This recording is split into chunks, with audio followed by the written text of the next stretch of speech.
practice every day. The town is full of predator, don't turn a little prey. I flip $1 million out of nothing, make them feel a certain way. Hoping that the switch. What's good, y'all? FISK Vegas, the hardest voice in sports. Go ahead, hit that like button and subscribe to the FISK. You know why you at it. Y'all know what time it is. If you ain't with it, you best get with it. Now let's rock. Listen, hit that sub button. Join this FISK unit army. Get FISK unit tough. We almost at 4K, baby. We so close to 4K.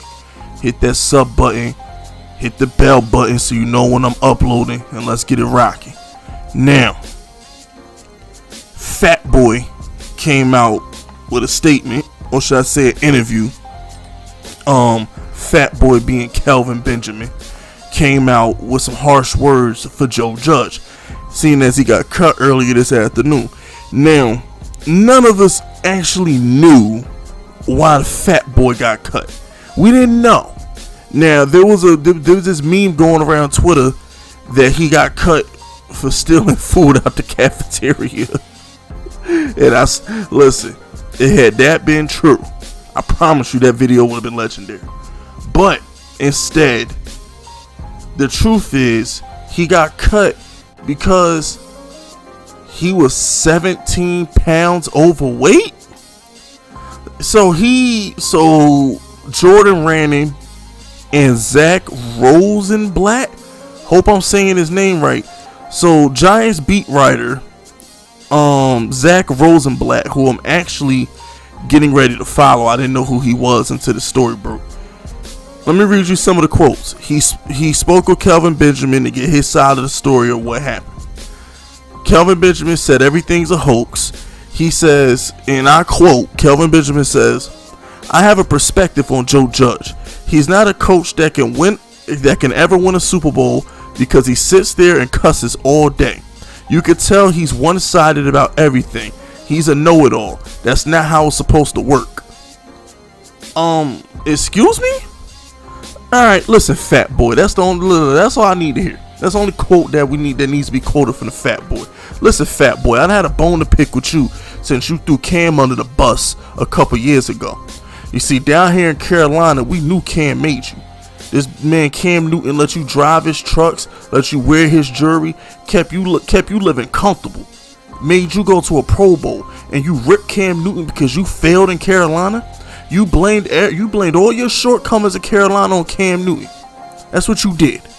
Then you go to Buffalo and you flame out in Buffalo because you're too fat. In Buffalo, you were 245. You were playing wide receiver at 245. They cut you.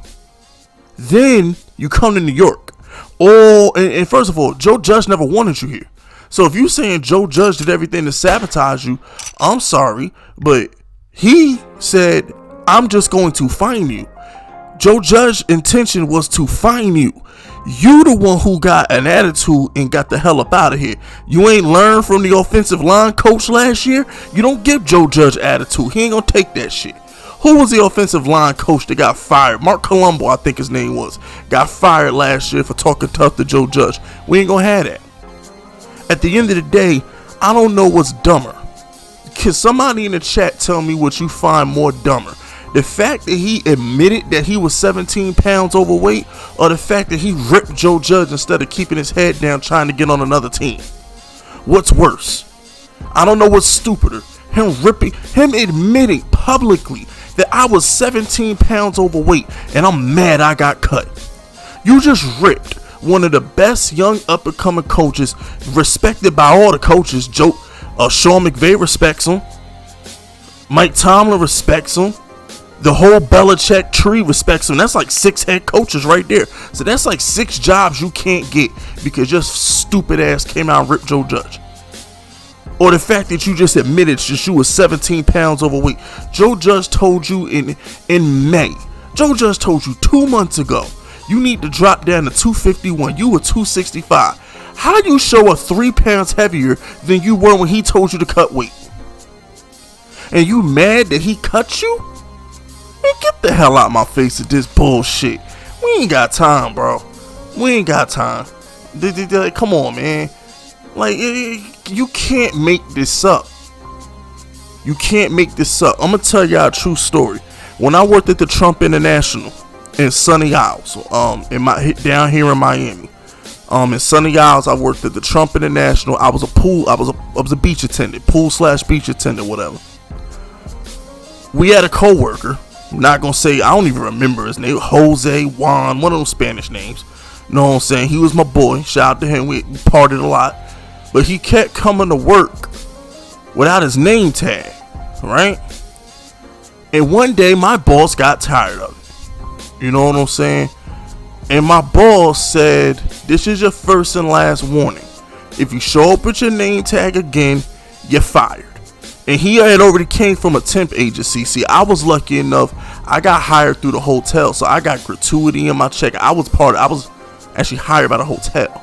He was running through a temp agency.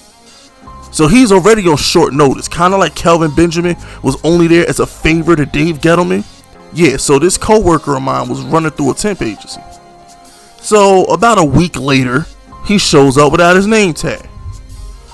Boss pulls him into the office. I ain't seen old boy since. It's 2021. That story happened in 2013. And that's little. But the moral of the story is, if your boss / head coach or whatever that authority figure may be, when they tell you to do something, you should do it. Unless you want to get cut or you want to get fired, you should handle your business. Kelvin Benjamin was warned by Joe Judge to drop 15 pounds. Joe Judge says, I want you at 251. He was 265. How you show up to training camp 268, which is 3 pounds heavier than you were when you were told to lose weight? There's no excuse for that. And I'm so proud. I'm so happy Joe Judge cut him, because Sherman would have probably let it slide. McAdoo would have probably let it slide. Tom Coughlin would have cut him. But Tom Coughlin also won us 2 Super Bowls. Makes sense, doesn't it? It's called accountability, ladies and gentlemen. It's called following rules. Remember Raising Kanan? On the last episode of Raising Kanan, Rack sent Kanan to the stash house to play video games and watch the money and be bored all day. And when Kanan came to Rack and said, you sent me there to keep me out the streets, she said, no, I sent you there so you could to see if you could follow orders or not, to see if you could listen and do what you're told. Kelvin Benjamin failed the simplest test. Do what you're told. Do your job. Ain't that the motto of the Patriots? He just came from the Patriots. The number one motto of the Patriots is do your job. And he couldn't do his. Good riddance. Ain't got nothing else to say, man. Over here ripping Joe Judge because your fat ass came to camp 17, 18 pounds overweight. Get the hell out of my face with this, man. Unreal. But that's it. That's all, y'all. Subscribe to the unit if you rocking with me. My name is FISK Vegas, and I approve this message.